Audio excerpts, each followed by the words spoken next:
Hi everyone, this is Kelly from The Truth in Story. I don't know if you can see it, but I walloped my hand just now. It feels like it's starting to swell. So we will see how my shuffling is. I was trying to pull something out of the washer, and you know how sometimes it like spins around, so my sweater, like the arm of it must have like got wrapped around the base, and so I was trying to pull it and pull it and pull it, and then it let loose and I slammed my right by my knuckle on the metal edge of the wash machine. It hurt. It still hurts. Oh no. Okay. Anyways, people, today is day 11. The bouquet and the scythe. At least we have some good things, right?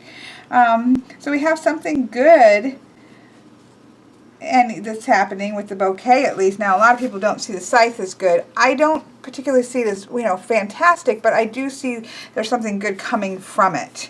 But we will get to that in a minute. I wanted to show you a quick tip today because somebody asked me this in the comments. I'm so bad about finding people's names. This is Under the Roses, Lenormand, and I used this I said, and I think when I was doing the deck walkthroughs, I said that I used this for houses. And so somebody asked me to kind of demonstrate how I would go about doing that. Now, a lot of times I will actually have this put into order, and then I will go through and set up 5, 6, 7, 8.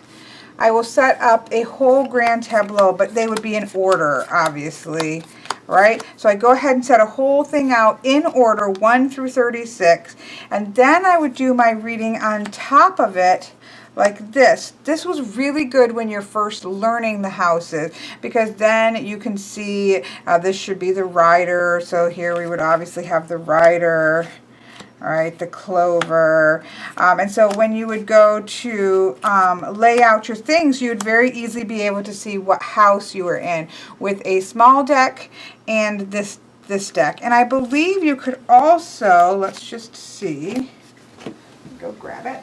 This is my not my Piatnik. This is the Pixies Astounding that has been trimmed, and see, even that would work. You just need to leave a little space between them, but see, you could go through, and then you've got your house names there without having to have an actual reading cloth.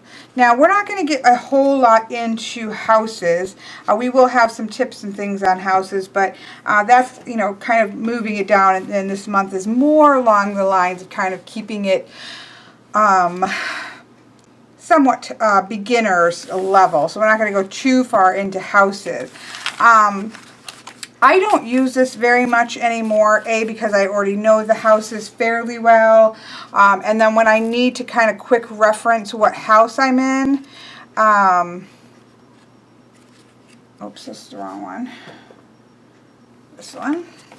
I have it in my little white book like this in a chart, and I just kind of quickly, depending on if I'm using which one I'm using, I can quickly say, oh, I'm right here, that's that house. If I've kind of lost where I'm at, I'll just use this little chart to quickly do it, so you can draw yourself out a chart.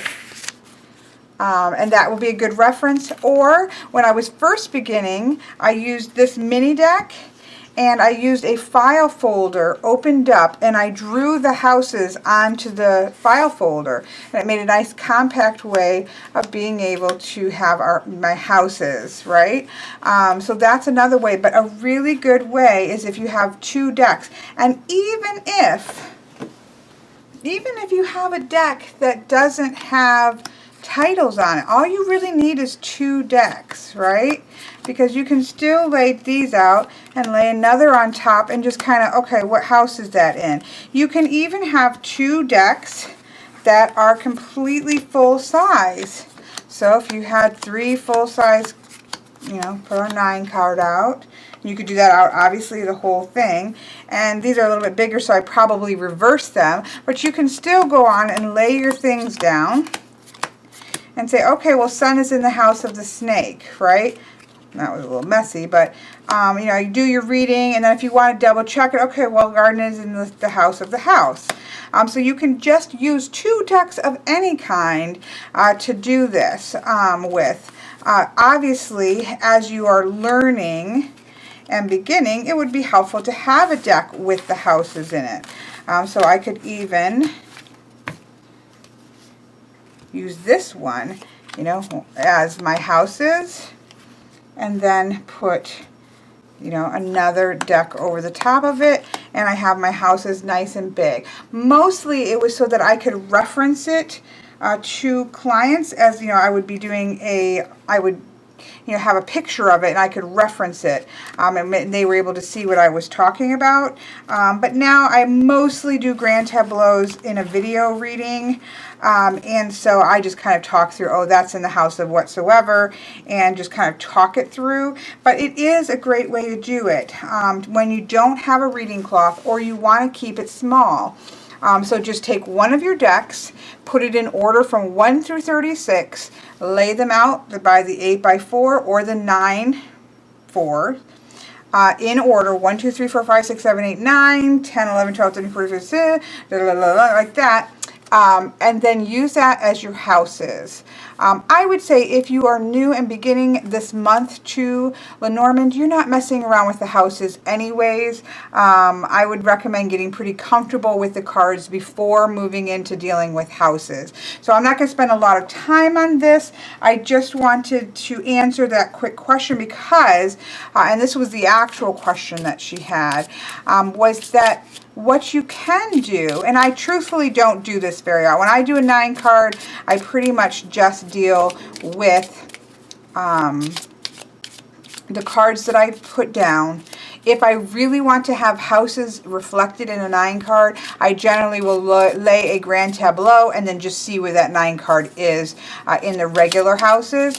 But every once in a while, for whatever meaning, when I read, for whatever reason, if I just want a little bit more depth to the 9 card reading, I will take my first deck and shuffle it well, you know, with a question in mind. And then I will lay my 9 card out, make sure I'm in view.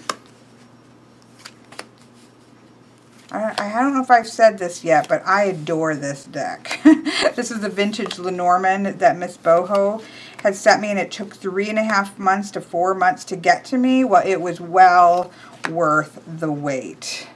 Okay, so I went ahead and shuffled, and that's my houses. And now I'm going to actually shuffle the Pixies Astounding that is trimmed all the way down, which I adore also. How cute is that?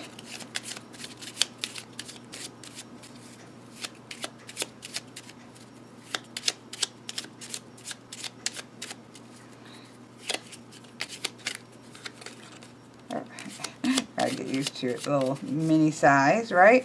So then I would shuffle, and then I would lay my cards down. So let's see what message comes up. So this, oh, look what pops up. The Scythe comes up, which is one of our cards, and the Bouquet comes up. So there we go. Perfect example for us, isn't it? So here we have our main theme is about endings that are painful, something that's being cut off. But again, if you look at scythes, almost every image of the scythe will involve wheat. The scythe is not the tool of the devil. The scythe is not the tool of death. The scythe is a tool of harvesting. Now, it got associated with death because, of course, death is harvesting souls. So it got associated with that. But it is a tool of harvest. It is not a tool of Freddy Krueger. It is not a tool of Halloween. It is a tool, especially at this time period, it was a tool of harvesting. So is it sharp? Yes. Will it cut things off? Indeed. Is it meant to lop off heads? No. It is meant to harvest wheat and other things such as that. And so while there is a cutting off, there is a something that is gained from that cutting off. This, in a sense, reminds me a little bit, no, I'm not going to say it. I was going to apply it to a tarot card, but we want to stay away from tarot cards, so I'm not going to do it. I'm not doing it. But it is an ending or a cutting off that may be painful, but in the end, it is going to bring something that is good. Wheat is for food. Food keeps us from starvation. This is a good thing, but it could be painful in that moment, right? So let's check in though. I keep having to go grab things. And I know I skipped because technically this should be first, but we're right on the Scythe because it came in the middle. So the Scythe in traditional Lenormand, because I am, even though I have my own meanings, I'm sorry, I'm opening pop. I'm so rushing about tonight, and I do apologize, but when you're doing something every single day, sometimes there's going to be days that are a little hectic. I keep saying to myself I'm going to get this done earlier, and I never do.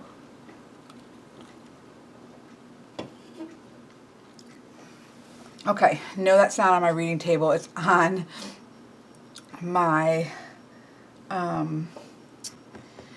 windowsill. Poor Katie Flowers had set a bottle of water today on her desk and then set her new very expensive deck onto it and ruined some cards. I haven't heard yet if it's for sure the cards are ruined, but it made me sick to see it. I don't put any drinks on my table. I'm far too klutzy for that.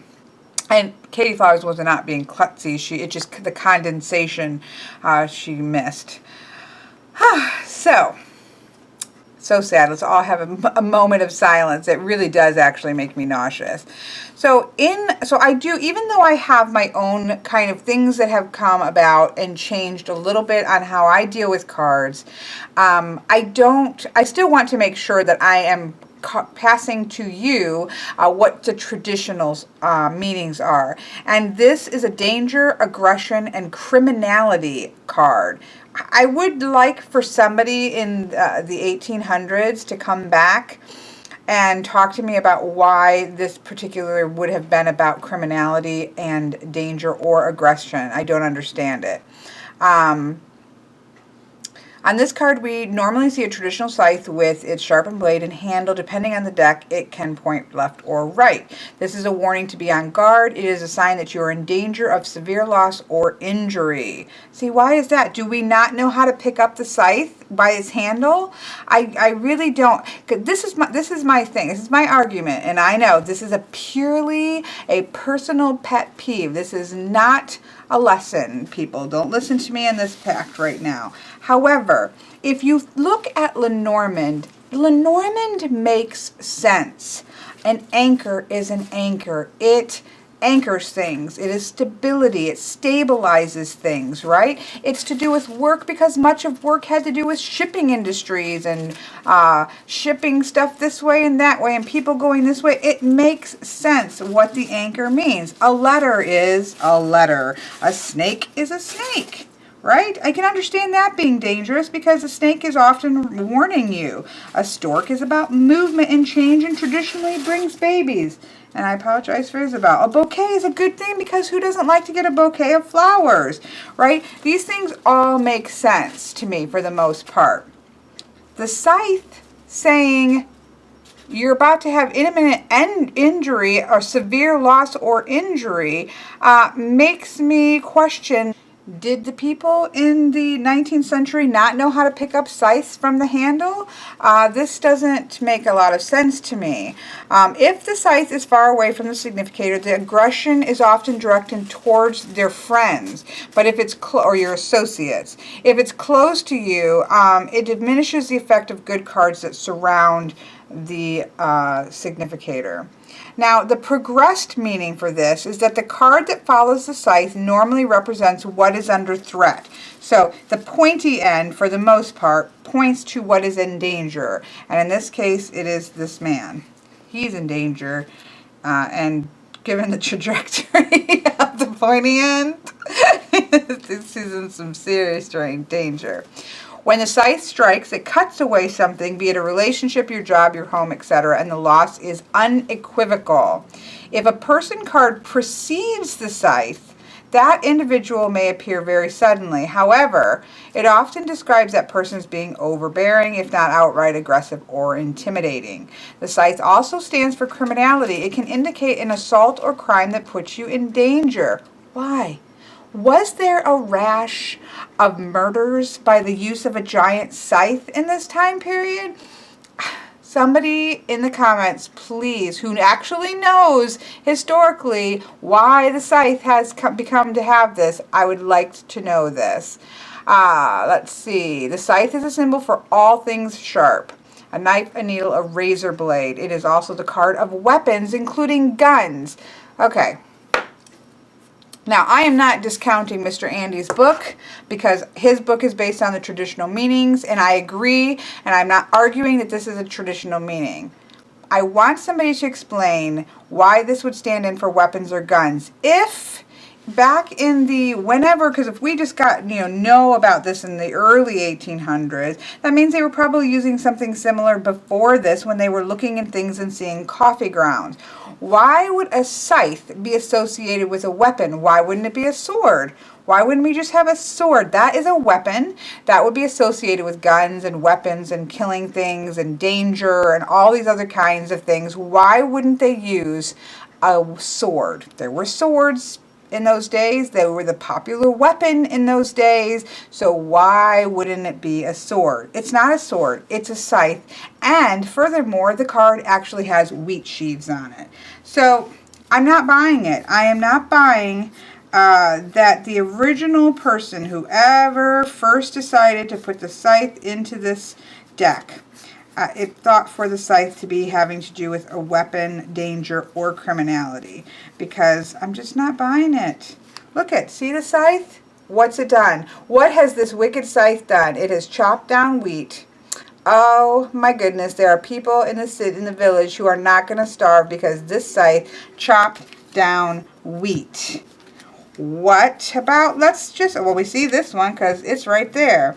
Now, this is a more modern deck, so more than likely this scythe might be up to something. But, for the sake of argument and for the sake of Kelly going off on a rant, what has this scythe done? This scythe made a whole pile of cut down wheat. Oh, yes, I am definitely feeling the case for this.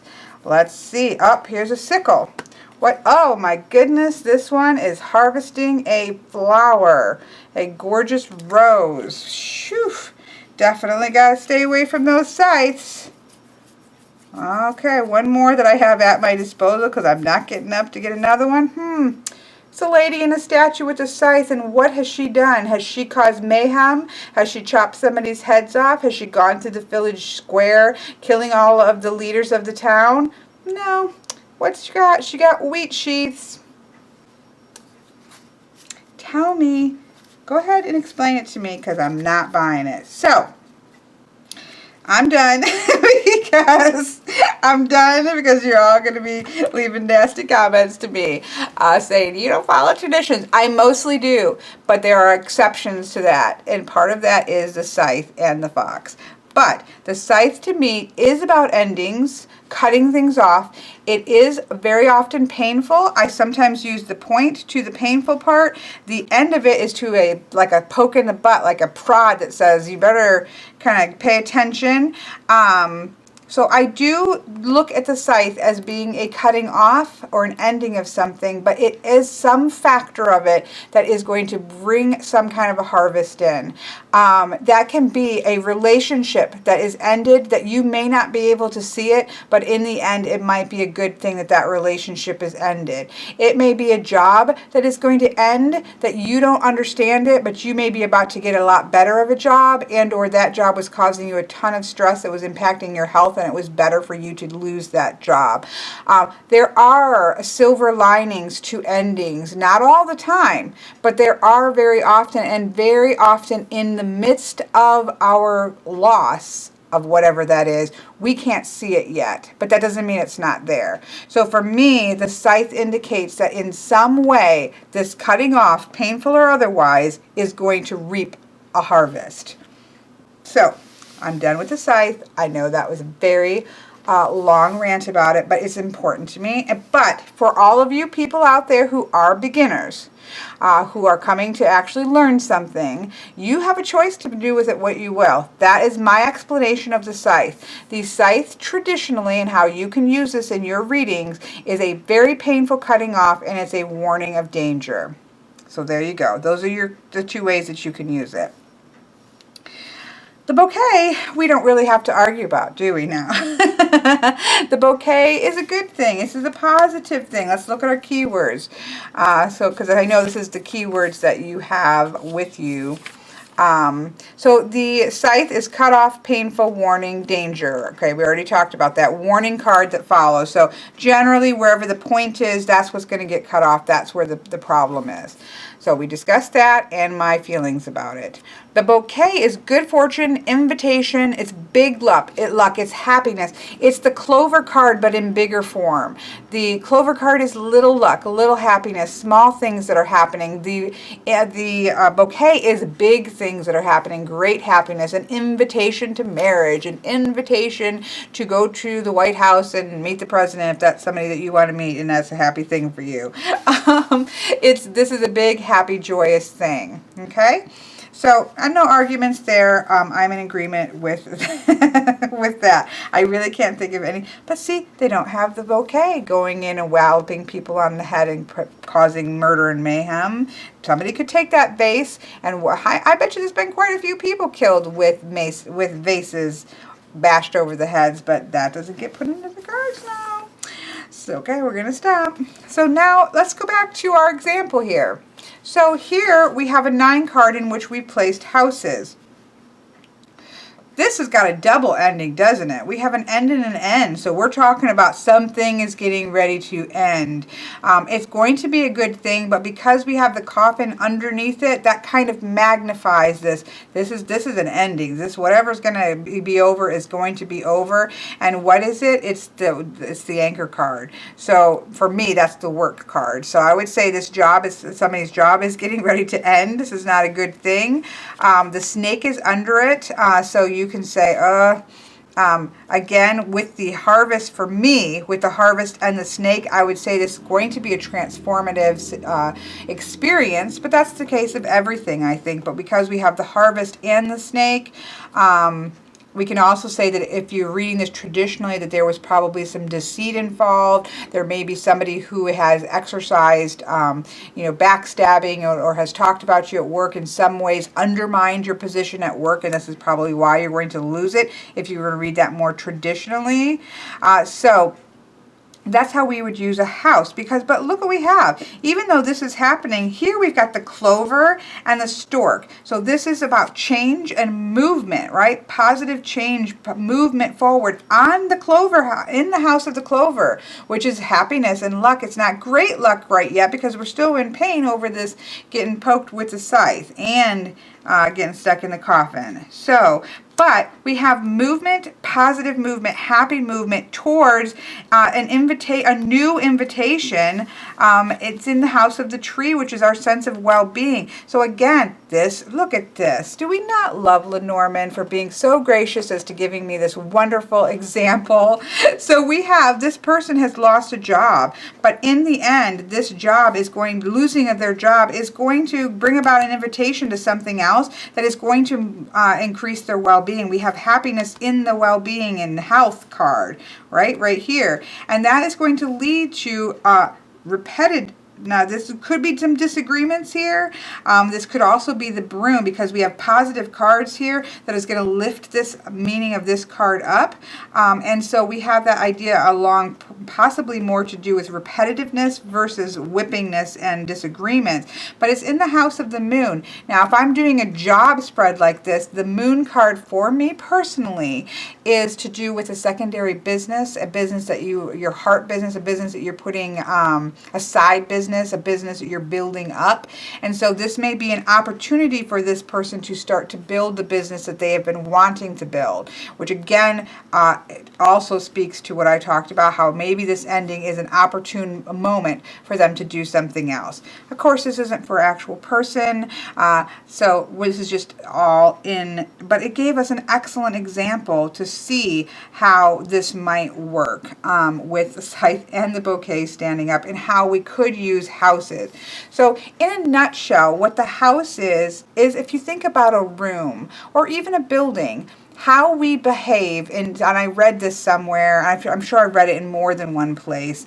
This is not some wonderful thing that I came up with myself, but you think about houses as how you behave, and the way you behave can change depending on the house you're in. So for example, if you're in your own house, you act one way. You're comfortable, you're able to act the way you want, you can talk the way you want, you can wear your boxers and your t-shirts all day long like you want. You don't have to get dressed up, you don't have to put makeup on, you don't have to act in any way. If you're going to your great-grandmother's house, who has certain expectations, you're going to act in a different way. You're going to clean up your language. I mean, everybody's going to have an example of a great-grandmother who cusses like a sailor. My grandmother, she's a sweet little Catholic lady, and I would not go into her house and cuss, and I do. Even though I don't cuss on channel, I do have a little bit of a mouth. I would never cuss in front of my grandmother. I'm going to dress nicely. I'm going to have my makeup on. I'm going to have my hair done nicely. I'm going to be going in there. I'm going to be talking to her respectfully and listening to her stories and having a lovely time with her. When I go out with friends and I'm going to go to a bar, which I really don't do other than my sister's boyfriend, and that's just to eat food and listen to good music.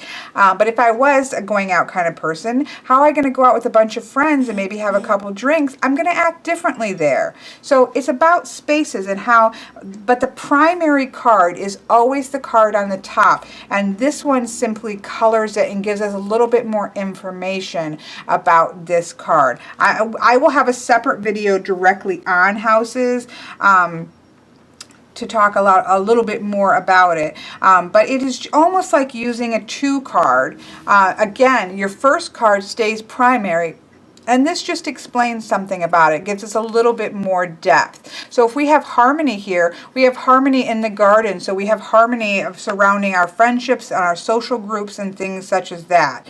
We have a message from a tower, so this could tell us that we have a message from the job. This could be our letter telling us that we no longer have a job, right? So we have a person here, the man who is in the house of the child. He's got a new opportunity, which we're seeing because he's lost his job, but he's got this opportunity to maybe build a new business up. So is he going to see that opportunity? Is he going to take that opportunity? We do have the snake in the house of the fox. We also have the job in the, so we've doubled up our snakes here. And so we're saying, you know what? And even the fox can sometimes mean something isn't quite right. So we can definitely see where somebody might have really undermined this person in their job, which has caused them to lose it. But is he going to take the silver lining and figure out what he can do with this opportunity? Because there is harvest to come with this particular ending. That's going to be up to that person. So I hope that this helps to explain my view on the Scythe and the Bouquet, as well as a little bit of a glimpse on what you would do with houses.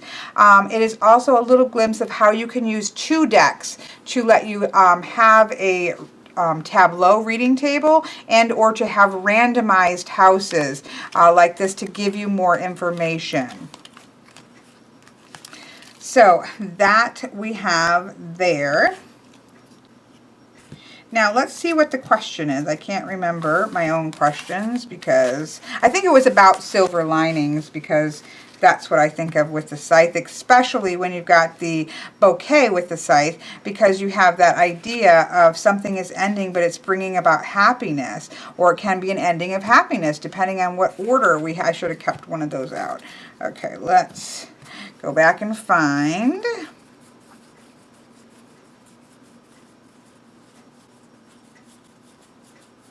And again, everybody, there's some great videos out there. I hope that you're doing a search for Lenormarch in YouTube, because you are able to then be able to see some great videos out there that people are explaining their versions of things, going through, like I said, some people are going through, Mr. Lunar is going through and doing the poems that are on the traditional cards, which I love. I can't wait to see the one about the scythe.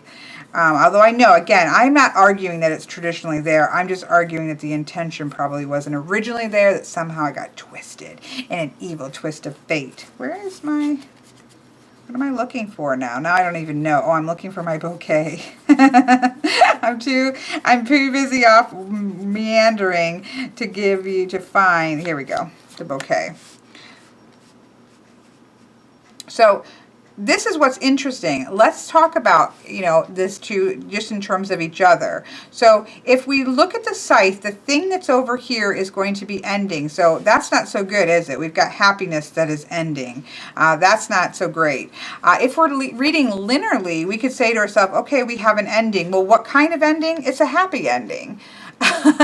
So this comes to where you have to really decide on how you're reading things. If you're doing directionality, there are certain cards that do have a very strict directionality, such as what's to the left of this is going to tell you that that is particularly ending. Now, this for sure would be, okay, what do we have? We have a happy card here, a joyousness. What kind of happiness? A happy ending. So for sure on this one, this would be a happy ending because it may be painful, but it's going to end in happiness, because the primary card is this card when we're reading two cards. It is about happiness, an invitation, a joyousness. What kind of happiness? An ending happiness. So that means a happy ending. So it's an end to something that is going to end happily. Whereas this one, because of the directionality, you would have to more along the line say that happiness is ending, but that you might get something out of it because of the sweet sheets. I know, I really do know that I'm going to get a bunch of messages that say to me I shouldn't be on YouTube because I'm not teaching the traditional way to do things. I am telling you what the traditional way to do. Look, I see how sometimes I wonder about my OCD-ness, because I don't have OCD. I shouldn't even say that, because there are people that do have quite bad OCD. Michael actually had a good chunk of OCD. We do have it in our family a little bit, but I do. So I'm not trying to mock people with OCD, because I definitely understand the difficulties of it. But I didn't even notice what I was doing until I saw myself putting it in order to size. I also take my shirts in my closet, and they have to be put in categories of the sleeve lengths. I don't think that is OCD-ness, because I'm not a neat person. By general rule, I'm quite cluttery person, but I did work in a clothing store for a while, and so those things had to go like from long sleeves to 3/4 sleeves to short sleeves to sleeveless, and so that's how my closet has to be. Anyways, we're like, okay, let's stop, Kelly. We are quickly losing focus here. Focus, Kelly. So the question is, for day 11, is there some way in which we can see the end of something like our good fortunes and find that in the end the experience actually gives us something? So that's what I've been talking about. I've given quite a few examples of this in which I do think there are many things in which we feel in the moment that is extremely painful. We cannot see the silver lining. We really can't see in that moment. But it is the people on the outside. I often think about that when people are in difficult times, they're often in a bubble. And so they're inside here in the bubble, and they are encased by what to them is pain and difficult situation and cloudiness and, kind of like a miasma of stuff, and they can't see outside of that. So all they can see is the pain, and it looks horrible. People outside the bubble are often looking at it and saying, yeah, that's a relationship that probably needed to end. And once they get through that bubble of pain, they're going to see that their life is going to be a lot better. I know that that's hard, and I don't know that it does any good to tell that person in the middle of it, you know what, he's a jerk. It's probably best that you end that, because they are just simply hurting. So I think that there are often shifts, big tower moments and shifts in our lives, that in the midst of the destruction and the painfulness and the endings, because nobody really likes endings. We all like beginnings. We don't really like endings. And but in the midst of it, we can't see through to it. But there's so many things where, people tell stories where, I was at the very bottom of the barrel. I'd lost my job. I thought that the end was over. There was nothing I was going to be able to do. Nothing in life was ever going to be good again. And then I started this side business, and there off I went, and I became a multimillionaire. Now I'm on Oprah telling you my story. Now that's an exaggeration, but we hear those kinds of things all the time where, opportunities come with endings that in the midst of the ending, we can't see it. And so sometimes, you just have to tell yourself, let's just ride this out, and eventually, we're going to see, what we can make of this. And it doesn't mean that it doesn't hurt in the midst of it, because it does hurt in the midst of it, and there's no getting away from that. You just have to kind of get through it until you can get kind of through the rough part, so that you can kind of see what to then make of the situation and how it may actually be a positive move for you in your life. So there we go. That's day 11 of Lenormarch. I hope that you've enjoyed this. If you are completely new to Lenormand, do not let the talk of houses panic you or worry you in any way, shape, or form. Some people never use houses. Some people don't, look at them at all when they do readings. They simply do their readings, and even when they do grand tableaus, they never even pay attention to the houses. So don't let it be something that panics you. If you can do a 2-card reading, then you can do a card in a house. It's no different. And that's why learning your 2 cards, your 3 cards, that foundation is so important, because once you have that understanding of how to read those combinations, it starts to apply to all kinds of things as it gets bigger and bigger and bigger, and we get deeper and deeper and deeper into Lenormand. So don't panic about it. This is just, again, I'm giving you little tips into the waters so that you can kind of see where things can go. And so for other people who may be a little further down, to get little tips as well. But if you're completely new and you just started to panic over houses, don't. It's going to be okay. We're going to have lots of time left to get into this even more and figure out this crazy, wonderful system called Lenormand. So I will see you all tomorrow. And remember, I will see you tomorrow at 4 p.m. Eastern Standard Time for live video and live chit chat. I hope you guys can make it.